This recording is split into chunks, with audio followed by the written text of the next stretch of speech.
To set side and volume up case, add shortcut to access live transcribe in Samsung Galaxy S23 Ultra. Swipe down the top of the screen and then tap setting icon. Scroll down the screen to find accessibility. Tap accessibility and then tap advanced setting. Tap side and volume up case.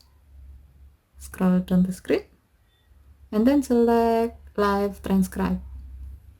Now you can easily access this feature by pressing the side and volume up case at the same time and then select live transcribe.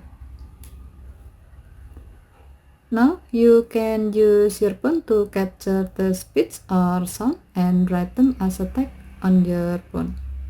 Okay, thank you for watching. Have a nice day.